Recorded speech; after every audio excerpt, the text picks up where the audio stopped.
नमस्कार साथियों। आज कांग्रेस अध्यक्ष आदरणीय मल्लिकार्जुन खड़गे जी आपको संबोधित करेंगे। हमारे साथ सांसद और सीडब्ल्यूसी सदस्य मुकुल वासनिक जी भी हैं। मैं पहले ही कह दूं कि कांग्रेस अध्यक्ष जी एक अत्यंत महत्वपूर्ण और संवेदनशील विषय को लेकर आपके बीच में आए हैं।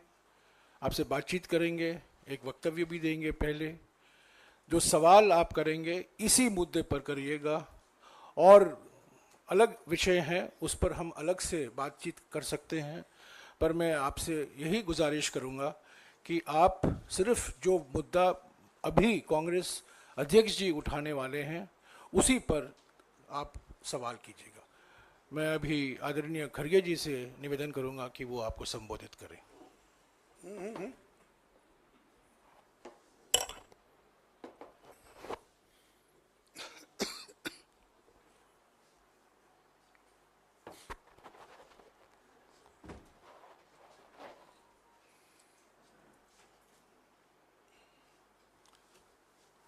मुझे बड़े दुख के साथ कहना पड़ता है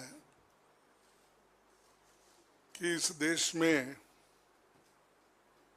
अभी संविधान को संपूर्णता बीजेपी के ओर से स्वीकार किया नहीं गया, और वो बार बार आरएसएस, बीजेपी एक तरफ, प्रधानमंत्री भी एक तरफ ये बात करते हैं कि संविधान कभी नहीं बदलेगा, दूसरी तरफ वो ये कहते हैं, उनके लोगों से कहलाते हैं कि संविधान बदलने के लिए 2/3 मेजॉरिटी होना चाहिए, इसीलिए आप 2/3 मेजॉरिटी दो, हम संविधान बदलेंगे। ये कोई मामूली आदमी नहीं बोला, ये कोई फ्रिंज, क्या बोलते हैं उसको, हाँ, फ्रिंज एलिमेंट नहीं है, ये तो बीजेपी के नेता है, एमपीज हैं, आरएसएस संगठन है, ये पहले से बोलते आए हैं। आज फिर उन्होंने दोहराया, कर्नाटक में दोहराया और दूसरे जगह भी वो दोहरा रहे हैं कि इसको संविधान को बदलना चाहिए, क्योंकि वो लोग हमेशा सोशल जस्टिस के खिलाफ है और संविधान में जो सेक्युलरिज्म शब्द आया है उसके खिलाफ है, और खास करके बीजेपी और आरएसएस प्रमुख नेता जो हमारे क्या नाम, मोहन भागवत जी, ये तो रिजर्वेशन के खिलाफ है। वो हमेशा यही बात करते हैं, कभी मेरिट की बात करते हैं,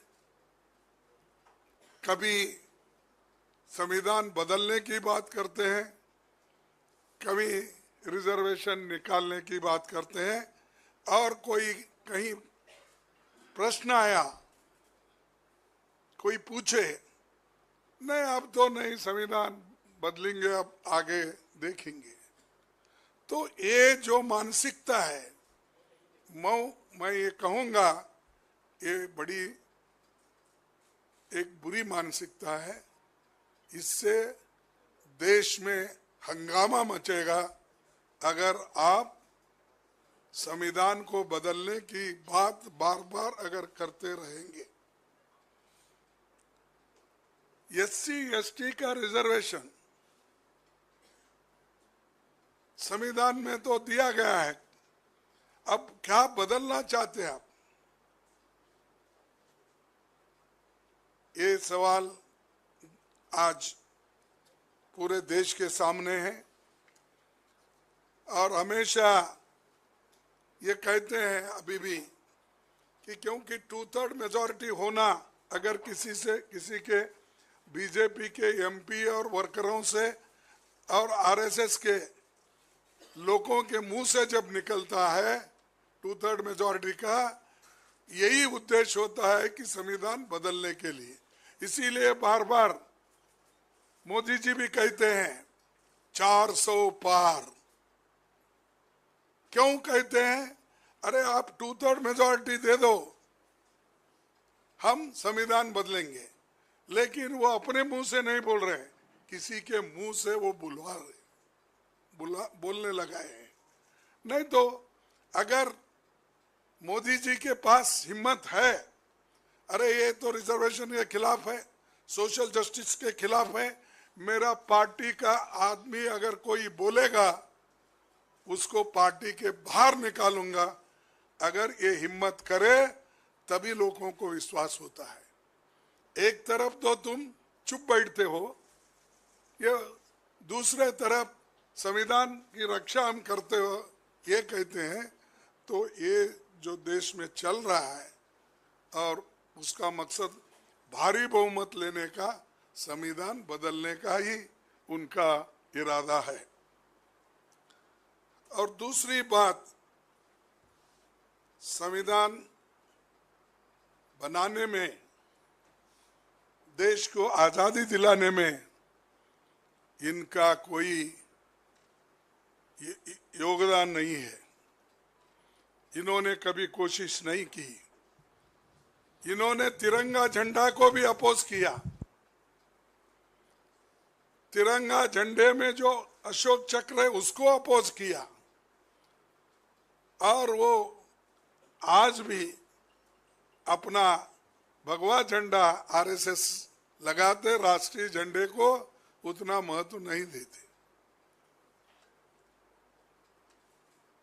और मोदी जी हमेशा बाबा साहब अम्बेडकर की बात करते हैं, नमन करते हैं, सब करते हैं, लेकिन उनके उसूलों को वो नहीं मानते। अगर उसूलों को मानते तो उसको जिन जिन लोग ये बात कह रहे हैं, जो लोग, उन लोगों को पार्टी से निकाले या उनके टिकट को बंद कर दे, या उनको बोल दो आइंदा अगर आपने ऐसा किया मैं आपको पार्टी के बाहर निकालूंगा, ये सहन नहीं करूंगा। ये खासकर गरीबों के लिए बना हुआ संविधान है। सोशल जस्टिस ये संविधान में है। और सोशल जस्टिस आप इसलिए नहीं चाहते कि मैं ये कहूंगा कि आप मनुवादी हैं। संविधान जो बना तब से लोगों को, गरीब लोगों को, चाहे वो किसी कम्युनिटी के हो, उनको जो आज़ादी मिली है, वोट की आज़ादी मिली है, महिलाओं को भी। नहीं तो किसी देश में महिलाओं को वोटिंग अधिकार इमीडिएटली मिला है? आप देखिए इतिहास निकाल के, अमेरिका हो, यूरोप हो, ऑस्ट्रेलिया हो, स्विट्जरलैंड हो, कहीं भी आप देखो, कहीं भी आज़ादी मिलने के बाद, इंडिपेंडेंट कंट्री होने के बाद किसी ने भी महिलाओं को वोटिंग का अधिकार नहीं दिया। ये एक ही संविधान है जो बाबा साहब अम्बेडकर ने, पंडित जवाहरलाल नेहरू जी ने और ये सभी लोगों ने मिलके जो तैयार किया, ये एक ही संविधान है। सभी महिलाओं को, गरीबों को, पिछड़े हुए लोगों को और जो वंचित लोग हैं उनको समान अडल्ट फ्रेंचाइज, सबको समान वोटिंग का अधिकार दिया। ये भी नहीं मानते और ऊपर से हमको पूछे तुमने क्या किया। ये सबसे बड़ा महत्व काम हमने किया और इसको निकालने की कोशिश आप कर रहे हैं। ये बड़ी, मैं तो कहूँगा मुझे तो शर्म आती है, लेकिन मुझे मालूम नहीं बीजेपी वाले या लोग संविधान को निकालने की बात करते, उनको आती या नहीं आती मुझे मालूम नहीं, कभी मौका मिले तो आप उनसे पूछ लेना चाहिए। तिरंगा का तो विरोध किया ही किया। आज भी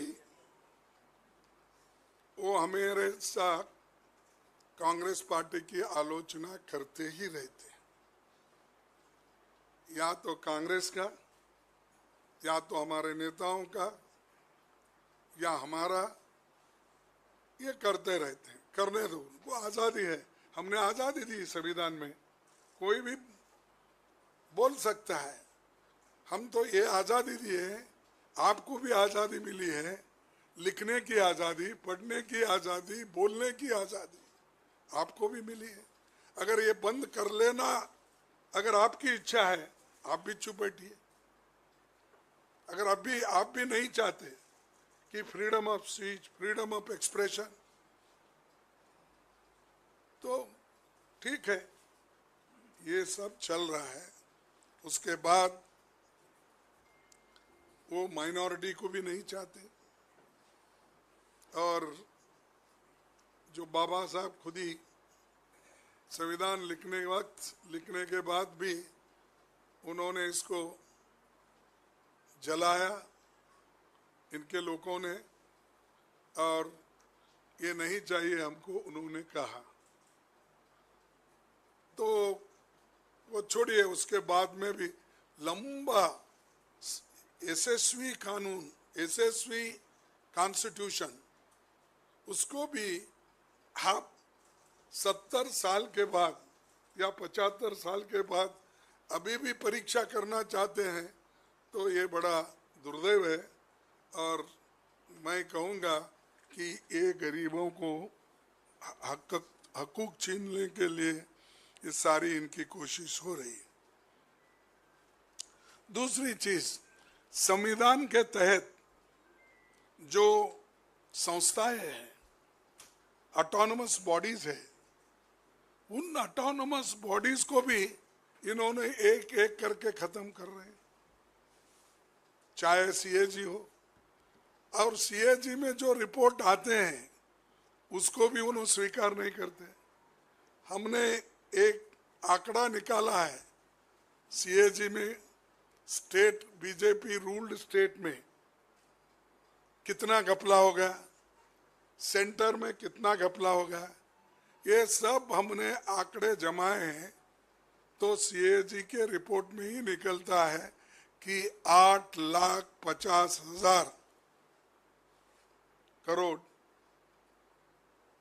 आज घोटाला है इसमें, लेकिन वो कभी मानने को तैयार नहीं। सीएजी रिपोर्ट और किसी की होती तो अब तक उसको उनका 12 बजाते थे। वो आपके पास क्या बोलते मालूम नहीं, 12 बजाना। तो ये ऐसे लोग हैं, इनसेंसिटिव, थिकनेस है, ये क्या इसको बोलते हैं, स्किन को, थिक स्किन है, मोटी चमड़ी, तो उनको कोई होता ही नहीं। और वो जो कहते हैं वही बात उसको पुनरावृत्त करते हैं, 100 बार बोलते। तो ये एक तरफ, और दूसरी तरफ ये हम इलेक्शन कमीशन के सामने भी वीवीपैट का मुद्दा रखे हैं, लेकिन वो 100% दो भाई, जो वोट डालता है वो सब गिनेंगे बस, हमारा और दूसरा कुछ नहीं है। जो लोग वोट करते हैं, जो वीवीपैट आती है, तो 100% गिनो। क्या तकलीफ है आपको? उसके ऊपर भी उनका कोई उत्तर नहीं है। फिर पीएम साहब खुद नहीं कहते कुछ, दूसरों से कहलाते हैं। ये बड़ा अजब है। अबे तुम कैसा, हमारे पास कहावत है देहातों में, माफ करना मैं ऐसी एग्जांपल देता हूँ आपको। वो क्या करते हैं कि एक तरफ बच्चे को चिमटा देते हैं, दूसरे तरफ फिर उसको थोप देते हैं कि अरे अरे मत रो मत रो। ये नीति है उनकी। इधर बोलने का, अरे तुम बोलते जाओ मैं समझाते जाता हूं, यही कर रहे हो। इसके बाद और एक प्रश्न है इलेक्ट्रल बॉन्ड का। ये तो एसबीआई द्वारा 4.5 महीने मांगने के बाद साफ हो गया कि मोदी सरकार अपने काले करतूतों को पर्दा डालने का कोशिश कर रहे हैं। क्योंकि 4 महीने क्यों होना, आपके पास तो डाटा है और डाटा का मास्टरी आपने किया है, और हर जगह बोलते हैं ये डाटा आने के बाद सब अंक संख्या सभी मिल जाते हैं और ये बहुत जल्दी ही मालूम हो जाता हर चीज का। क्या फिर निकालो ना भाई, 1-2 हजार लोग दिए होंगे बॉन्ड्स, 3 उतने लोगों की लिस्ट नहीं मिलती आपको, तो क्यों छुपा रहे? सुप्रीम कोर्ट बोल रहा है लेकिन आप एसबीआई को नहीं बोल सकते, क्योंकि सिलेक्शन आप ही तो कर रहे हैं। सेंट्रल इलेक्शन कमेटी का सिलेक्शन आप ही का है, सीबीआई सिलेक्शन आप ही का है। अगर हम वहां जाके अपोजिशन लीडर अगर सजेशन भी देते, एक सजेशन नहीं सुनते, फिर बहुत से बार हम डिसेंट नोट देना पड़ता है। क्यों? कि सच उनके सामने रखे, फैक्ट्स भी रखे तो बाजू निकाल देते हैं। ठीक है, आप कैसे हैं रमेश जी, क्या है आपके राय? ठीक है, ठीक है, लिखो। ये मेरा अनुभव में बोल रहा हूँ, मैं भी 7-8 साल वो काम किया हूँ, तो ऐसा चलता है, सलाह मशूरा नहीं होता, या उन जिन कैंडिडेट को वो प्रपोज करते हैं उससे भी बेहतर कैंडिडेट है तो भी उसको नहीं लेते। ये अब इलेक्ट्रल बॉन्ड का तो लिस्ट का पता चलेगा अगर जल्दी वो बहुत ही ऑनेस्ट है, सिंसियर है, किनके पास किनसे भी मदद अगर नहीं लिए और वो अपने आप प्रिंट करके बॉन्ड्स बना लिए हैं तो बात और है कि, लेकिन आज वो एसबीआई कह रही है कि जुलाई तक हम आपको बताएंगे सब चीजें। क्यों इतना टाइम लगता है? सबका लिस्ट है आपके पास, ये जो को लाखों में है, करोड़ों में है तो बात और है। ये सिर्फ गिने गिने लोग दिए सो है, आप उसका लिस्ट इमीडिएटली कर सकते हो, तो वो नहीं करना चाहते क्योंकि इलेक्शन तक छुपाना चाहते हैं। फिर इलेक्शन के बाद क्या होगा वो देखेंगे, उनका ये है। और मीडिया रिपोर्ट से ये तो अब उजागर हो गया कि ईडी, सीबीआई, आईटी ये रेड डलवाकर किन किन के पास बॉन्ड लिए उनके नाम खुल जाएंगे, तो वो नहीं चाहते इसको उनके नाम खुलवाना। तो ये मौके और उन्होंने रिस्पॉन्सिबल है इसके लिए, वो खुद जवाबदेही है, और ये उनका अगर क्लियर मंशा है, साफ नीयत अगर साफ है तो जरूर वो बता सकते हैं। लेकिन ट्रांसपेरेंसी की बात करते हैं, करप्शन की बात करते हैं, अरे भाई पहले तुम तो खुल के आओ, तुम तो बता दो। वो नहीं बताएंगे, भाषण करते करते कितना फिरेंगे। अब तो क्या है, हिंदी छोड़ दी है उन्होंने, तमिल, तेलुगु, कन्नड़ा, मराठी, गुजराती, आसामी, बंगाली, सब भाषा में भाषण कर रहे हैं। क्या लोग इतने बेवकूफ है, नहीं समझते? अरे आपने देख देख कर बोल रहे, किसी का आवाज पीछे है, लोगों को मालूम नहीं होता वो प्रोनाउंसिएशन कैसा है, किसका है। तो ये चीजें ऐसे, मैं मेरे 53 साल में बहुत से प्राइम मिनिस्टर के भाषण सुना, कोई पीछे बोल रहा है और इन्हों कन्नड़ा में इन्हों बोल रहे हैं, तमिल में बोल रहे हैं, तेलुगु में बोल रहे हैं, मलयाली में बोल रहे हैं, एक भी नहीं छोड़ रहे भाषा। आर्टिफिशियल इंटेलिजेंस, अरे भैया आर्टिफिशियल, कहीं उसकी कुंजी खो गई आर्टिफिशियल की तो आप पूरा बंद हो जाता है। अगर बटन गलत दबाए खत्म होता, तो इसीलिए ये चीजें वो कर रहे हैं। खैर, अंत में समाप्त करने से पहले आपको मुझे और 2 मिनट देना चाहिए। मैं आपका लूंगा, इसलिए लूंगा कि 25 नवंबर 1949 में 26 जनवरी जो कॉन्स्टिट्यूशन स्पीच बाबा साहब अम्बेडकर ने दी थी, उसका मैं कोट करता हूं, कॉन्स्टिट्यूंट असेंबली का। फिर बाद में उन्होंने जो कहा, वो उन्होंने ये कहा कि 26 जनवरी 1950 को भारत एक स्वतंत्र राष्ट्र होगा। उसकी स्वतंत्रता का भविष्य क्या है? क्या वो अपनी स्वतंत्रता बनाए रखेगा या उसे फिर से खो देगा? ये बात नहीं है कि भारत कभी एक स्वतंत्र देश नहीं था। विचार बिंदु यह है कि जो स्वतंत्रता उसे उपलब्ध थी, उसने एक बार खो दिया था, क्या वो उसे दूसरी बार खो देना चाहता है? ये तथ्य मुझे व्यतीत करता है कि न केवल भारत ने पहले एक बार स्वतंत्रता खोई है, बल्कि अपने ही कुछ लोगों के विश्वासघात के कारण ऐसा हुआ है।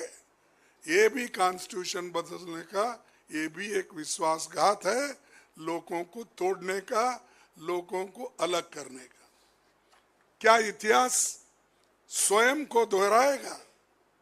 चिंता और भी गहरी हो जाती है कि जाति व धर्म के रूप में हमारे पुराने शत्रुओं के अतिरिक्त, धर्म के रूप में हमारे पुराने शत्रुओं के अतिरिक्त हमारे यहाँ विभिन्न और विरोधी विचारधाराओं वाले राजनीतिक दल होंगे, यानी संविधान के खिलाफ बोलने वाले भी होंगे।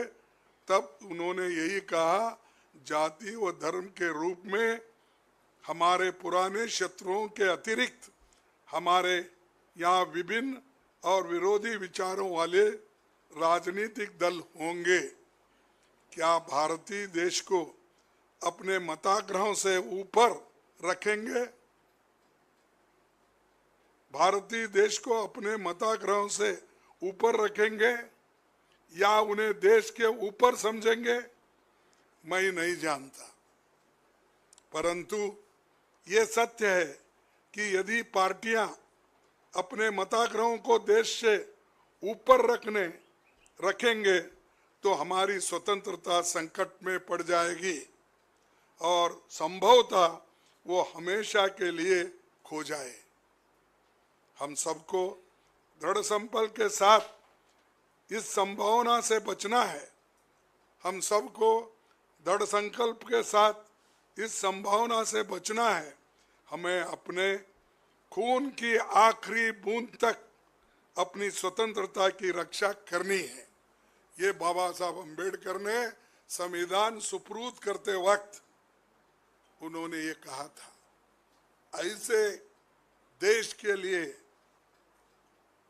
देश को एकता से रखने के लिए उन्होंने तकरीर की, लोगों को समझाया, लेकिन फिर भी उन्होंने लिखी हुई कॉन्स्टिट्यूशन को उन्हें सूचित किए अनेक विषयों को आज आरएसएस बीजेपी खत्म करना चाहती है। मोदी जी अपना काम कर रहे हैं और इधर बीजेपी आरएसएस को अपना काम करने दे रही है। इसीलिए मैं कहूँगा इसका हम कंडम करते हैं। अगर कोई संविधान बदलने की कोशिश करेगा तो इस देश में पूरा बहुत बड़ा हंगामा होगा। मैं चाहता हूँ कि देश मिल के रहना है, मिल के रहेगा, एकता से रहेगा। हम सारे लोग कोशिश करेंगे कि डेमोक्रेसी को बचाने के लिए, संविधान को बचाने के लिए। थैंक यू, धन्यवाद।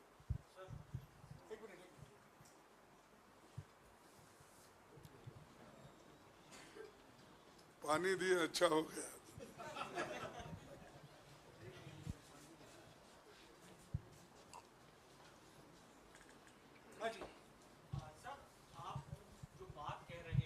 संविधान को लेकर कांग्रेस पार्टी का अगला स्टैंड क्या है? क्योंकि आप लोगों तक तो बात पहुंचाएंगे ही, चुनाव है, लेकिन इसके आगे आप लोग क्या करने का विचार कर रहे हैं?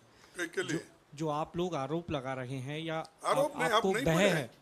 मैंने पढ़ा सर, मैं पूछ रहा हूँ आपको। पढ़ने के बाद ही हम आरोप लगा। उस पर आप आगे की रणनीति आप लोगों की क्या है? देखिए, हम हाउस में भी इस बात को अनेक बार रखे। आप सुने होंगे, मैं जब लोअर हाउस में भी था तब भी मैं संविधान के बारे में और डेमोक्रेसी के बारे में और जो गरीब तबके के लोग हैं, जब भी कुचला जाता था, उनको जब उनके स्वाभिमान को धक्का लगता था, हम हमेशा बोलते रहे, करते रहे, आगे भी हम लड़ते रहेंगे। और जब ऐसे मानसिकता से अगर बीजेपी बोलते गई तो अब 2024 में लोग इसको देख रहे हैं, इनके स्टेटमेंट को देख रहे हैं, इनके भावनाओं को देख रहे हैं, इनके विचार को देख रहे हैं, वो फैसला लेंगे।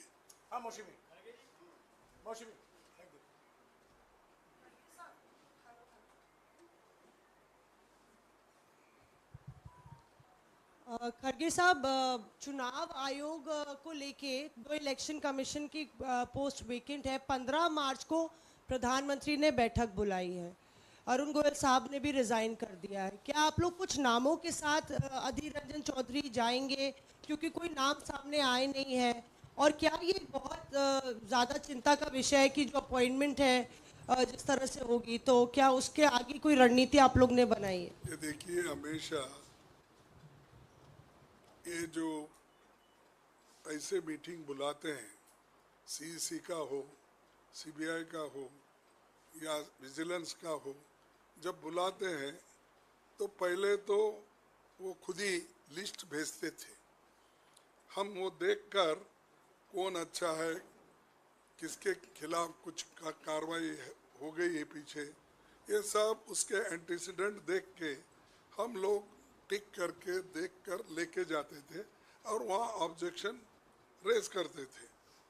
अब क्या हो गया, सब जल्दी वही झट से लेना, झट मंगनी, पट विहा, क्या बोलते हैं, हाँ, पट विहा, ये चल रहा। हाँ सर, आपने जिन बीजेपी के सांसद के बयान का जिक्र किया, जिन्होंने ये बयान दिया था कि 2/3 बहुमत लाएंगे तो कॉन्स्टिट्यूशन चेंज कर देंगे, बीजेपी ने डिस्टेंस कर लिया उस स्टेटमेंट से, कहा कि हमारा कॉन्स्टिट्यूशन में बड़ा भरोसा है, उनसे हमने एक्सप्लेनेशन मांगा है। तो इसके पीछे भी कोई रणनीति आप देखते हैं? कितने बार आप एक्सप्लेनेशन मांगे थे? आज नहीं, एक बार नहीं बोले उन्होंने, 10 दफा बोले होंगे। और वो भी मामूली, एक ऑर्डिनरी आदमी बोलता है तो हम सोचते हैं भाई चलो उसको थोड़ी बुद्धि कम है बोला। अगर जो आदमी 3-3, 4-4 बार MP हो गए हैं, 3-3, 4-4 बार विचारधारा में भाषण करते हैं और RSS के तो प्रमुख भी बोल रहे हैं। हम क्या समझेंगे इसको? अनलेस मोदी साहब का इस विचार पे अगर मोदी साहब सहमत नहीं होते तो ऐसा बोलता ही नहीं कोई। अरे कैसे कैसे लोगों को उन्होंने टिकट बंद कर दिया, और ऐसे लोगों को टिकट बंद करना, बाहर निकालना उनको कोई बड़ी बात नहीं ना। वो मक्की को निकाल के फेंक देसा देते हैं। मेरा सवाल इलेक्शन कमीशन पे भी है और इलेक्टोरल बॉन्ड पे भी है। अभी आपने कहा कि आप लोग नहीं, दोनों में इसलिए आपने ये कहा चुनाव आयोग से काफ़ी लंबे अरसे से कांग्रेस पार्टी अब समय मांग रही है और मिलने का वक्त नहीं मिला। आज भी आपने कहा कि 100% वीवीपैट की पर्ची को लेकर काउंटिंग होनी चाहिए। चुनाव आयोग समय नहीं दे रहा है, आप लोग चाहते हो कि वीवीपैट की हर पर्ची की गिनती की जाए। ऐसे में रास्ता क्या है? और दूसरा, इलेक्टोरल बॉन्ड पे आज जो सुप्रीम कोर्ट का जजमेंट आया है, क्यूमुलेटिव अमाउंट किस आदमी ने खरीदा है इसकी तो जानकारी देंगे, किसको दिया है और कितना दिया है ये जानकारी नहीं देंगे। तो इन दोनों विषयों पे आपकी क्या राय? देखिए, किसको दिया किसको नहीं दिया उसका जानकारी तो नहीं देंगे। अब क्या देंगे? वो लेके क्या करना है? हमको तो असल में होना किस व्यक्ति से आप लिए, उसको क्या कॉन्ट्रैक्ट दिए, क्या उसको क्या ईडी एग्जम्पशंस में आपको मिला, क्या उसको क्या इनकम टैक्स एग्जम्पशन मिला, क्या उसको किस तरीके का फायदा उसको किया, वो हम छानबीन करते हैं। तो आप वही नहीं दे रहे ना।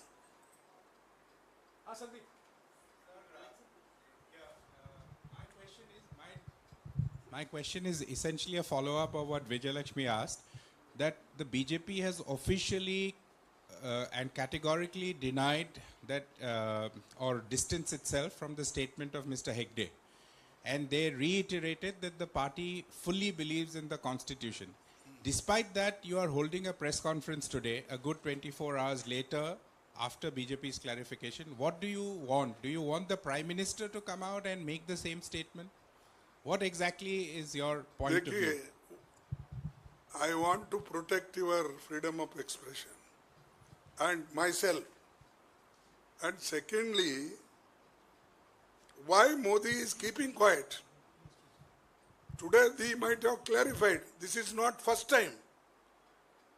Several times they have spoken, from RSS chief to MPs. Many MPs even from UP, they spoke earlier. Their karyakartas have spoken. Why should not he clarify? If anybody speaks against the Constitution, I will throw you out. Why should not he say? That is why I am asking. Sanjeev.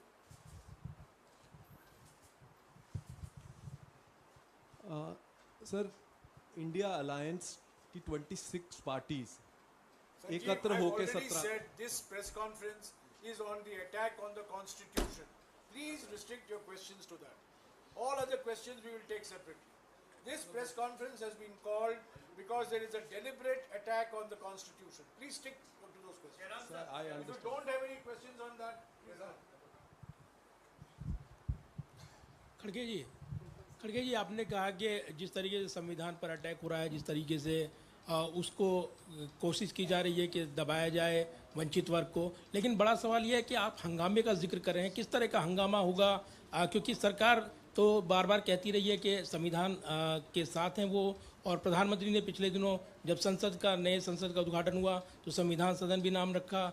हमने देखा कि उन्होंने संविधान के प्रति उसका बड़े आदर किया था, उसके साथ उन्होंने जिस तरीके से वेलकम किया था। तो कई मौके आए जब उन्होंने ये बताने की कोशिश की कि वो संविधान के जो प्रारूप हैं और उसका पूरा आदर करते हैं। आदर तो करते हैं, हाथी के दांत दिखाने एक होते हैं, खाने के एक होते हैं, समझे आप? तो ये मोदी जी तो अपने लोगों को कंजम्पशन के लिए अलग बोलते हैं और पब्लिक कंजम्पशन के लिए अलग बोलते हैं। इसमें आप कौन सा पसंद करते हैं वो ले लो। जयेंद्र। इसी विषय पर एक सवाल।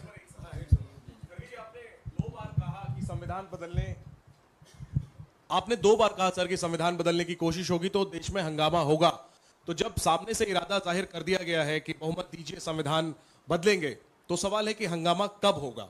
चुनाव के बाद जब कोशिश होगी तब, या चुनाव के पहले? सवाल आपसे पहले भी पूछा गया कि कांग्रेस का रोड मैप इस बयान को लेकर आगे क्या रहने वाला है? देखिए, हंगामा होगा इसका मतलब ये नहीं कि रोड पे आके सभी लोग लड़ रहे हैं। हाँ, इसका मतलब ये है कि जो लोग वंचित है, जिन लोगों के लिए सामाजिक न्याय का इसमें प्रबंध है और देश के हर नागरिक की रक्षा करने के लिए फंडामेंटल राइट्स भी है, इन चीजों को अगर धक्का दिया तो क्या लोग चुप बैठेंगे? आप चुप बैठेंगे? अगर आपका बोलने का अधिकार छीन लिए, कहने का अधिकार छीन लिए, लिखने का अधिकार छीन लिए, तो आप चुप बैठेंगे? आप हमारे साथ ही आएंगे ना। सर, आपने इस मामले को बड़े तरीके से उठाया है। क्या आने वाले वक्त में हम देखेंगे कि इंडिया गठबंधन के तमाम नेता इकट्ठे होकर इस मुद्दे पर मोदी सरकार पर प्रहार करेंगे? देखिए, आप फिर उधर चले गए। सामने वाले जो बोल रहे थे उसको आपने उठाकर फिर और तरीके से बोला। हम बराबर उसका जवाब देते रहेंगे। जब होने वक्त सब गठबंधन के लोग हम सब मिलके ही लड़ते रहेंगे, जैसा जाति जनगणना के लिए हम लड़ रहे हैं और सभी लोग सहमत हो गए, और किसान न्याय के लिए हम लड़ रहे हैं, सभी लोग सहमत हो रहे हैं, और एमएसपी के लिए हम लड़ रहे हैं, किसान के लिए, वो उसमें भी सहमति है। तो ऐसे युवाओं के लिए, एम्प्लॉयमेंट के लिए, बेरोजगारी, अपना हाई प्राइसेस के लिए, ये सारी चीजें हम मिलके ही लड़ रहे हैं, लड़ते रहेंगे। Yes. So I'm from Tamil Nadu. The Kerala Congress spokesperson says it's related to Congress only.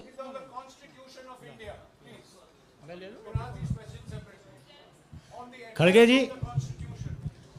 Ji, BJP को, मोदी जी को 400 सीटें चाहिए संविधान बदलने के लिए। आप संविधान बचाने की बात कर रहे हैं, आपको जनता से कितनी सीटें चाहिए? मेरे को देखिए, 400 सीटें, सुनो, 400 सीटें वो ख्वाब देख रहे हैं। वो खुद ही बोल रहे हैं 3 से 70, फिर बोलते हैं, उन्होंने बोलने दो ना, इवन 600 सीट बोलने दो। संविधान में प्राविधान है 543 का, 43, सॉरी 2 सीट कम कर दिया, तो नॉमिनेटेड है वो। मैं सबको मिला के बोल रहा था, क्योंकि नॉमिनेट भी वही करेगा ना, है